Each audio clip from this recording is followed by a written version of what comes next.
all of life is clay in the hands of the potter. He holds the good and the bad, the beautiful and the ugly, the upright and the disgraceful. The remarkable thing about the Father is that he is able to take all of the pieces of life and work them into a unique masterpiece. When all I am encounters the great I am, the result is transformation, blessing, and life.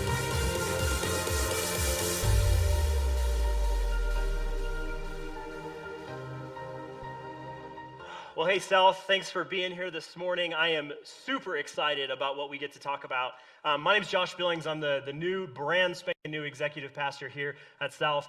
Josh Suddeth, earlier, the youth pastor, said it pretty well. You guys have done an amazing, amazing job at making us feel at home here. It's only been 2 months and some days, so I already feel like this is my place, and you are my family. So thank you for that. I appreciate it, and I am so excited to be here. Ryan and I were talking about this series, and we were talking about which section I would take. And as we began to talk, it was clear that Crazy Uncle Laban would be the one that I get to talk about. So I get to talk to you about Crazy Uncle Laban. And, as I was thinking about Crazy Uncle Laban, I was like, do I have any Crazy Uncle Labans in my life? And I'm thinking, and then I realized something. I am the Crazy Uncle Laban in my life, and I feel so bad for all my nieces and nephews, but it's okay. I think we'll get through it. So I'm excited, but let's just go to the Lord in prayer. Lord Jesus, you are a powerful, loving, forgiving God, and we thank you for that. Lord, we thank you for your word. We thank you for what you do in your word in our hearts. And I ask, God, that as we sit, we wait patiently for your stirrings, that we would learn what you would have us know, and that we would know more about you after this morning is over. We love you, and in your name, amen. So one of the things that I do is I read through my passage as many times as I can when I prepare for a sermon. And as I was reading through this one, I read through it a couple times, and I'm going, God, what kind of analogy do I use? What kind of story do I bring up? And something hit me, and this man came to mind, old Benedict Arnold, one of the greatest deceivers and traitors in American history. The interesting thing about Arnold is I thought I knew the story pretty well.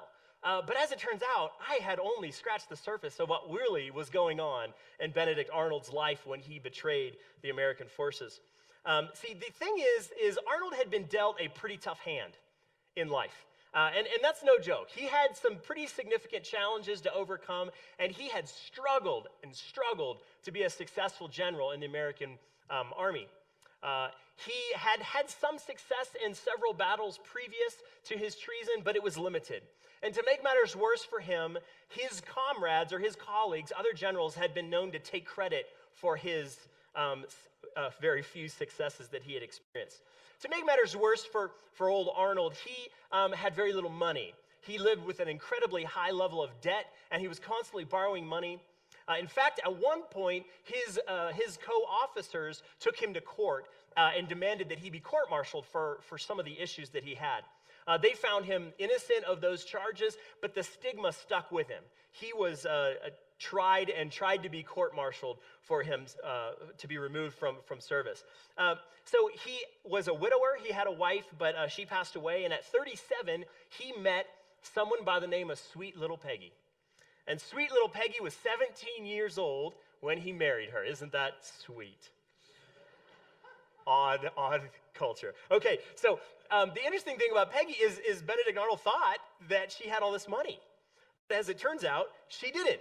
She had status, which back in those days were two very different things. She had status. She knew a lot of people. She had connections. Her family had connections. And it's through Peggy, Sweet Little Peggy, that he made his connections to the British military. So, because of his difficult life, he decided to commit treason. He decided to go against the forces that he served and commit treason with the British military. And it was a pretty simple plan. He's not a genius guy. He had a pretty simple plan. He was going to let George Washington trust him enough to take over a very important fort, West Point. Maybe you've heard of it. West Point fort in New York, right at the edge of the Hudson River. This fort was so powerful that it was considered the sticking point of the war. Whoever controlled this fort had a really good chance at winning the war. And so he succeeded. He got Washington's trust, and he took over the fort. Washington allowed him to take the fort, and then he began weakening it from the inside out. Interesting. He let supplies diminish, and he didn't do the updates to the structure of the facility like he should have. He did all these things to weaken it. So it was kind of in a weak state. And then through his wife, Peggy, he introduced himself to a British officer. And the plan was essentially to just kind of give the keys of the fort to the British officer and him sneak away in the night and be scot-free. The British government had promised to bring him back into the British fold and to give him huge amounts of money and to take care of him for the rest of his life. You see the enticement, right? Fortunately for us, fortunately for George Washington, his plot was found out. His co-conspirator was found and captured, and on him was documentation about what Benedict Arnold was doing. So as soon as Benedict Arnold found that out, he jumped in a boat and he crossed the Hudson River to the British side. But for poor, sweet little Peggy, she was left behind. She found herself in enemy territory, the American forces, and they had her captured.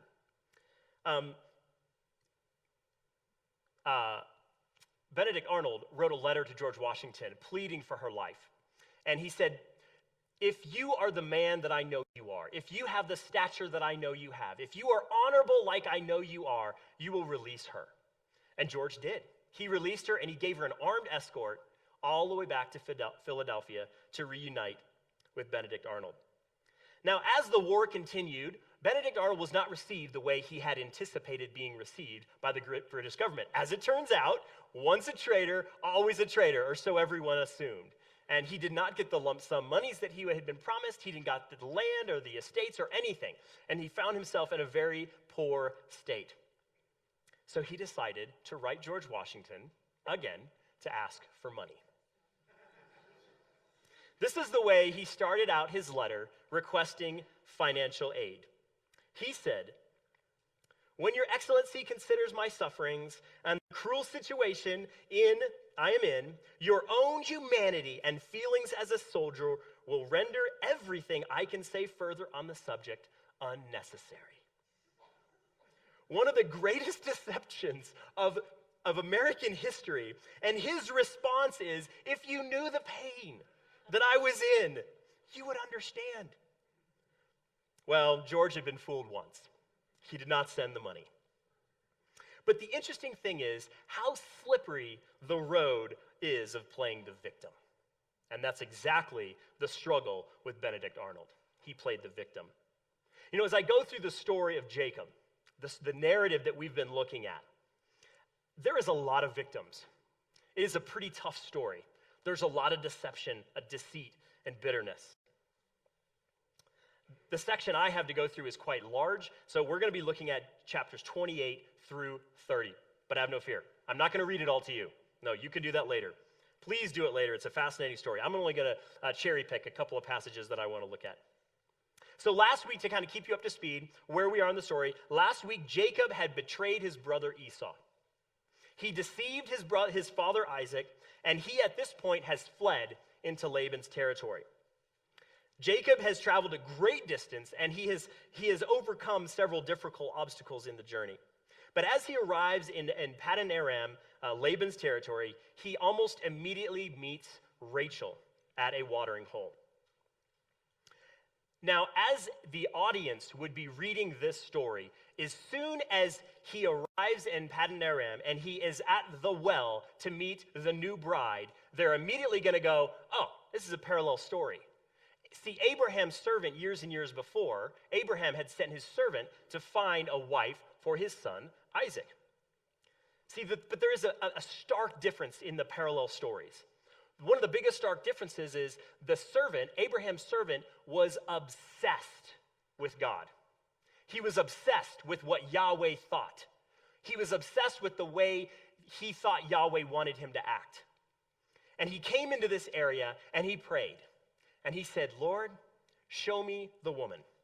Show me the woman that you've picked out.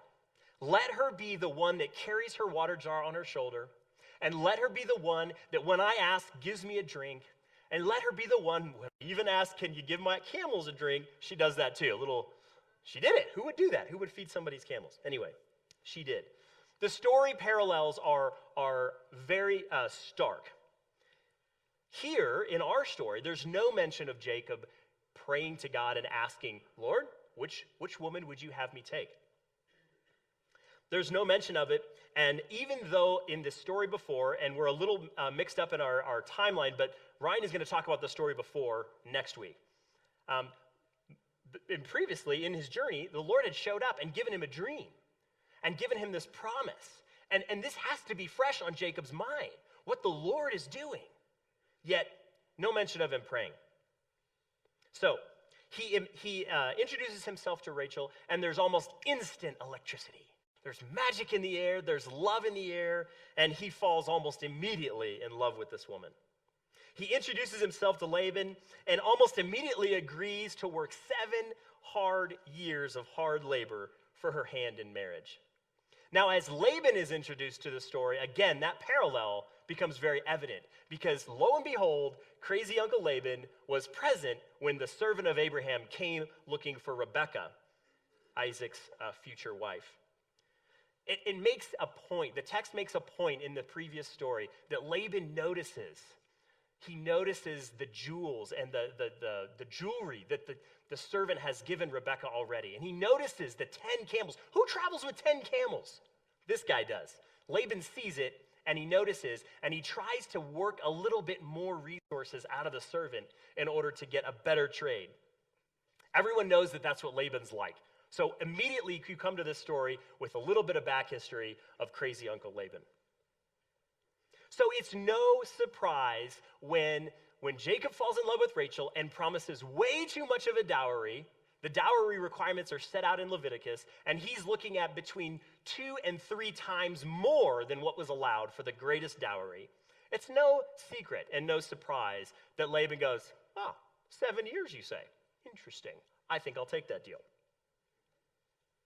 You can almost feel Laban looking Jacob up and down going, I've been here before. What are you going to offer me? 7 years. Okay. So, 7 years goes by. He works hard labor. But there's this cool little line in the text that says it was only like a few days to Jacob because of his love for Rachel. Isn't that sweet? 7 years comes up. And you have this strange exchange between Laban and Jacob. Jacob is demanding his wife. And you're like, whoa. He says, look, Laban, I've worked 7 years. Give me my wife. You owe me my wife. Laban says, calm down, big guy. We'll get it taken care of. Everybody's cool. He sets up the wedding party. Everything's going well as planned. There's probably a lot of alcohol involved at these sorts of soirees, if you will. And he swaps Rachel with Leah in the night. Jacob, probably pretty intoxicated, spends the night with Leah instead of Rachel. Now I want to take a second and just time out. Have you ever thought of Leah in this? Have you ever thought of what was going through this poor woman's mind? Her dad sets up a deception for this newcomer, and this newcomer obviously is infatuated with Rachel to the point that 7 years feels like several days. That's a pretty big infatuation. Yet she is forced to marry this man. She knows he doesn't love her. She knows he doesn't even care about her. Yet she is the one who has to take the hit. That's too bad for her. That's hard. But when Jacob finds out what Laban has done, the interesting thing is out of his mouth comes the sound that he knows all too well. It's the sound of betrayal. You see, up to this point, Jacob has lived a pretty tough life. And I don't mean that sarcastically. He's been dealt some pretty tough hands in life, okay? Let's go through them. First, he's a second-born in a first-born society. He has been named swindler or cheater. That's not somebody you invite to a party, right? Like, hey, let's invite the cheater to the party. No. He has, thank you, Ryan, for this, a ginger Chewbacca for a brother. You can't unsee that. Once that image is in your head, it sticks with you. In case you haven't been here in the last several weeks, Ginger Chewbacca, he's hairy and he's red. And that's like the pinnacle of popularity. That's like having over 2,000 Facebook friends. It's a big deal. To make matters worse, he has a father that seems to only love this Ginger Chewbacca and not him. And he's a mama's boy in a patriarchal society. Again, not somebody you invite to a party. His mother puts him in danger by suggesting that he takes Esau's firstborn blessing. Now, I also want to point out, Jacob did it. I'm not letting him off the hook. He deceived his father. But to add insult to injury, his brother wants to kill him. And if Ginger Chewbacca wants to kill you, you start running. The man's a beast. So his mother tells him to flee with almost nothing to his name to this strange territory. And in the back of his mind, he's got two things running in the back of his mind. The first is the promise that God gave his mother, Rebekah. This is what God said to his mother. Genesis 25:23 says, 2 nations are in your womb, and 2 peoples from within you will be separated. 1 people will be stronger than the other, and the older will serve the younger. That's not exactly a fortune cookie type fortune. That doesn't sound nice. That doesn't sound like he's going to be living a life of pleasantries and comfort. That sounds like war. That sounds like the two nations in her womb will be at war for the duration. So that's the first thing he's got in his head. Second thing he's got in his head is the promise and the blessing that's really not his, that he essentially stole. This is the blessing that Isaac gave what he thought was Esau, but was really Jacob. Genesis 27, verse 27 through 29. Isaac says, the smell of my son is like the smell of a field that the Lord has blessed. May God give you heaven's dew and earth's richness, an abundance of grain and new wine. May nations serve you, and peoples bow down to you. Be the Lord over your brothers, and may the sons of your mother bow down to you. May those who curse you be cursed, and those who bless you be blessed. Oh, doesn't that sound nice? Except it wasn't for him. And it wasn't just not for him, it was for his exact opposite. This is for the popular, strong hunter-provider, and that's not what Jacob is. Can you imagine hearing something so wonderful that isn't intended for you? I mean, it's like he has his dad on the phone, and his dad thinks he's talking to the oldest son, but he's talking to the younger son, and he goes on and on about how wonderful the older son is and all the wonderful things he's going to accomplish. And it's like, wow, thanks, Dad. No mention of the younger brother in there, huh? Okay. So far, pain and frustration has marked his life. His life has been hard, which has made him hard and which has made him a victim. His life is marked with the sound of bitterness. You know anybody who sounds like this? Who sounds like their life has been hard? Maybe it's you. Maybe it's a friend. Maybe you've gotten the raw end of the deal on something small, like a deal on the peanut butter and jelly sandwich in your classroom. Maybe you've gotten the raw end of the deal on being deceived by someone, believing someone who isn't who they said they were. Ouch. I have a friend right now who's going through the throes of deception as he wrestles with a potential divorce. And his life is a mess, and he knows it. And the sound is so prevalent in his voice. He's tired of it all. Now, he's not innocent in this. He's given it as well as he's taken it. There's blame on both sides of the aisle. But I can hear the sound in his voice, the sound of deception. I imagine Jacob being in a place like this when he figures out what Laban has done to him. Same sound that he heard from Esau. This is what Esau said about Jacob when he found out. This is the thing that Jacob had done to him. Esau burst out with a loud and bitter cry and said, "Isn't he rightly named Jacob? This is the second time he has taken advantage of me." That's ringing in Jacob's ears. as he hears the second time he hears the sound of betrayal, but this time it's coming out of his mouth. Jacob says, narrator says, when morning came, there was Leah. Poor Leah. So Jacob said to Laban, what is this you have done to me? Imagine Leah hearing that. I served you for Rachel, didn't I? Why have you deceived me? Oh, how ironic that the one that is doing the deceiving is now deceived. The trickster has been tricked.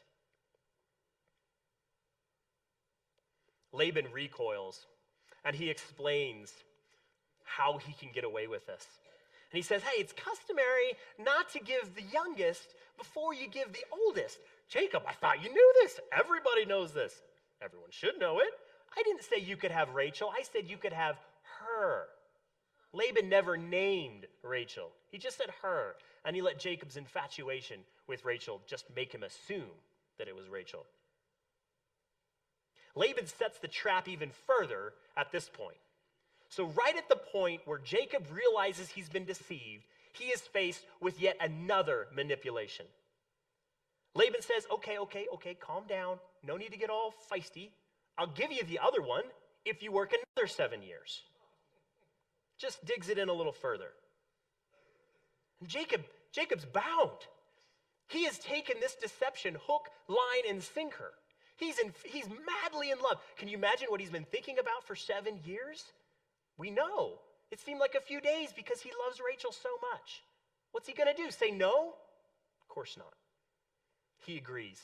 The next 7 years are a blur in the text. But the one thing that's constant is the sound of betrayal.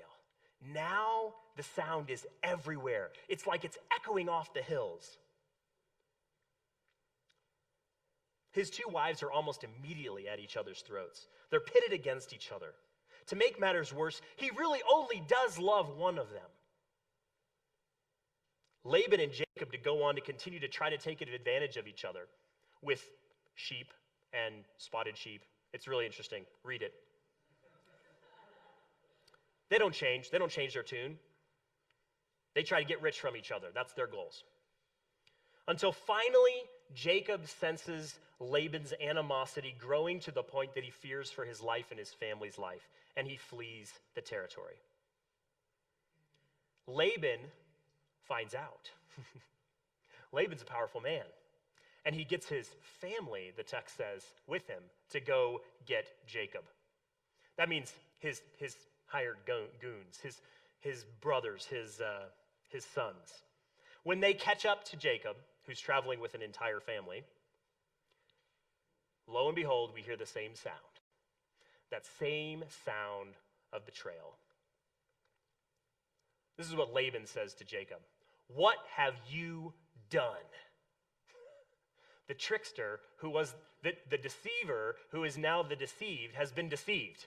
If you can follow me there. You've deceived me. Shock.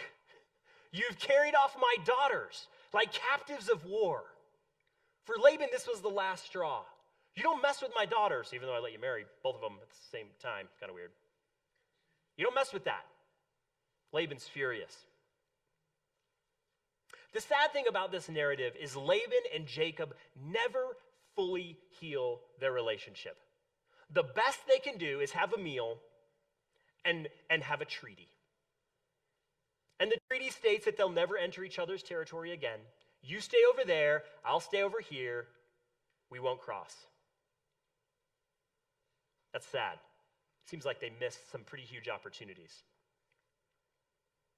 What in the world is the narrator trying to accomplish? And this is something that I've thought a lot about lately. I read through this story over and over and over, and I'm going, what in the world am I supposed to take away from a story that's so filled with deception and deceit and that sound of bitterness?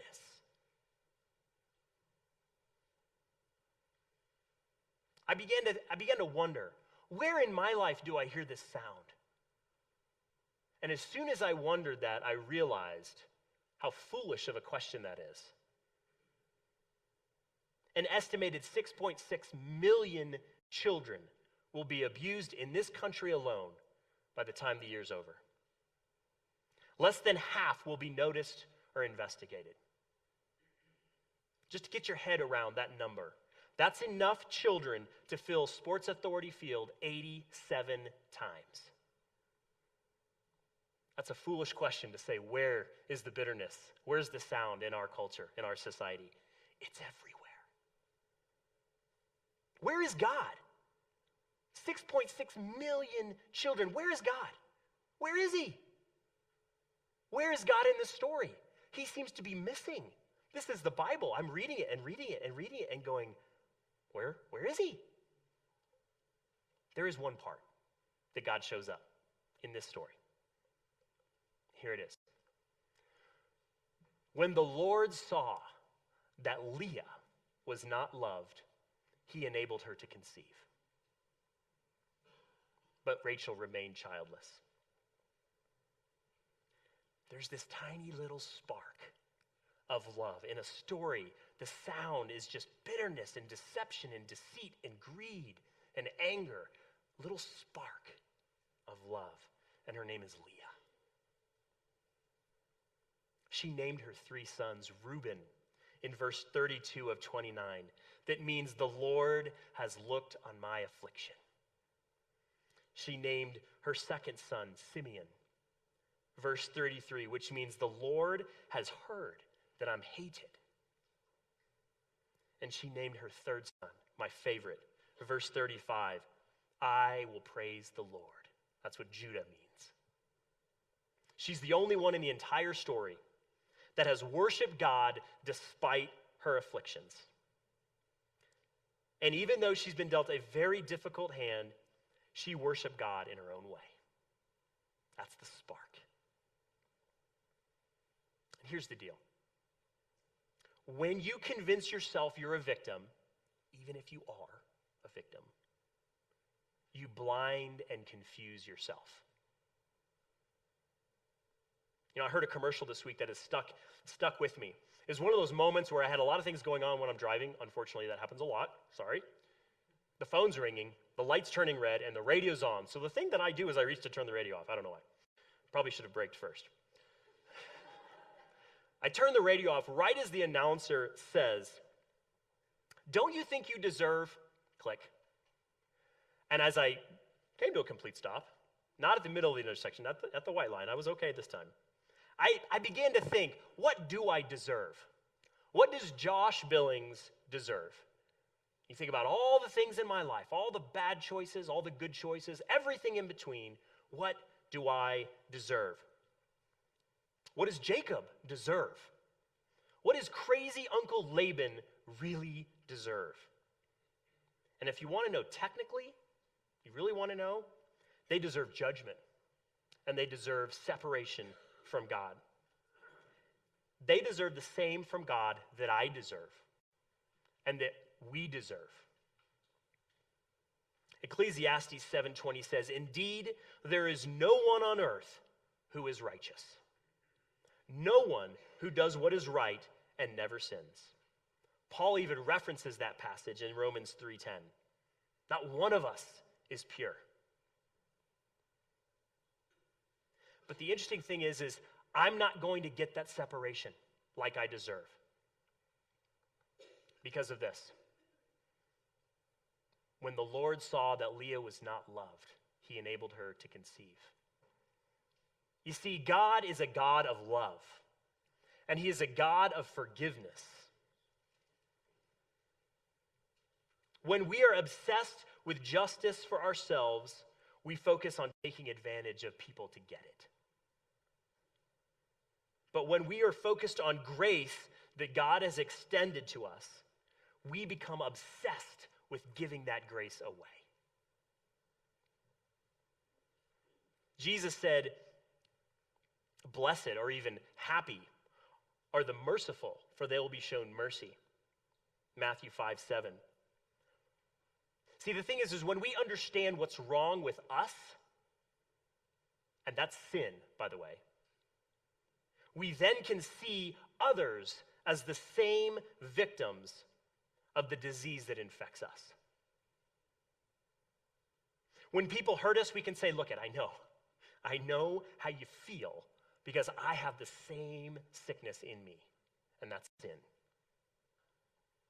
See, if Jacob had not been so obsessed about getting what was his, he might have seen the pain in Leah's eyes, his own wife. He might have seen the selfishness in Laban's heart and been able to reach out to him and care for him in a way that moved him. If Benedict Arnold had not been so obsessed with the bad hand he had been dealt, he might have been able to see what he was doing to his own brothers in arms. Now, I don't know where you are this morning. Unfortunately, I don't know all of you yet, but I hope to. Have you been deceived? Maybe you're sitting in your chair going, you don't know the deception that I've gone through. Maybe you have deceived yourself. Maybe you've been so obsessed with your own suffering, which could be very great, that you've justified all kinds of things. Maybe your life really is hard. Maybe it is hard. Or maybe you're sitting there like me and you're just sick and tired of the sound. That sound that came out of Jacob's mouth and out of Laban's mouth and out of Esau's mouth. The sound of bitterness and deception. The thought of 6.6 million children being abused. I'm sick of it. I'm sick of it. I want it to go away. I heard about a ministry the other day that rescues children from human trafficking. Children from human slavery, which, by the way, is rampant in our own city. And I was so encouraged by the stories of these children getting pulled out of these situations. But I was also sick. I'm sick and tired of sin running rampant. Let's stop being obsessed with our own pain, our own bad lot, the bad hands that we've been dealt, like Jacob and Laban, and see the truth. And the truth is that we are really messed up people. The world is really messed up. And it's infected with sin. That's the truth. While Jesus was in pain of agony of death, he said in Luke 23:34, he said, "Father, forgive them, for they do not know what they're doing." The very people that put him on the cross, he asked for forgiveness for. Have you ever wondered how Jesus could have so much mercy on the very people that were crucifying him? I usually think of that and then I chalk it up to a big theological answer like, he's God, so I guess he just did it. But the truth is, he knew better than anyone in that moment what was wrong with them. He knew why they were killing him. Because Jesus became sin. 2 Corinthians 5:23 says, God made him who had no sin to be sin for us, so that in him we might become the righteousness of God. The thing that was wrong with his crucifiers it wasn't because they were misinformed. The thing that was wrong with them wasn't because they hadn't made all the right decisions in their life. It was because they were sinful. Oops. So the first step in all of this, when we hear this story, when we hear this narrative, when we think about all the things that are going on in our life, our own pain, the pain of people around us, regardless of how bad your life is right now, you have to blame the correct thing. You can't blame each other. You can't blame Laban. You can't blame Jacob. You have to blame sin. That's the truth. The second step, regardless of how bad your life is, and I know your life could be a mess, is admitting that everyone has the same disease. We all have this thing called sin in us. And the third and most important step is giving credit to the one who stole death's sting. The only solution to our problem is Jesus. He's it. So no matter where you find yourself this morning, maybe you're guilty of the deception, the trap that you just laid. Maybe you're a victim of a trap and you're feeling horrible. Or maybe it's both. Remember this.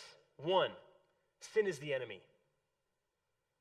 2, we all have it in us. You have just as much sin as the person sitting next to you. And 3, Jesus is the only solution to sin. He's the only one. Let's pray. Lord God, your love for us is so great. Your love for us is shown in what you did for poor Leah. You are a loving God. You are a forgiving God. You're also a just God.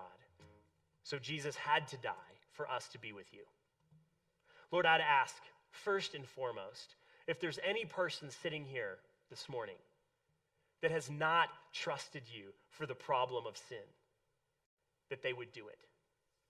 That they would put their trust in you and claim you as their new master and not serve sin any longer.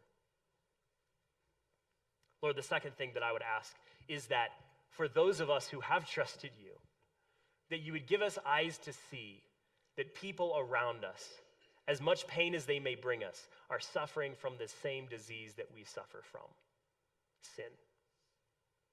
Lord, help us trust you. Wherever we are on the spectrum of faith, help us to gain more faith in you. Thank you for dying for us. Thank you for loving us. And now, Lord, would you walk with us through this really messed up world? We love you so much, and in your name, amen. Let's just stand together and let's sing the chorus of this song.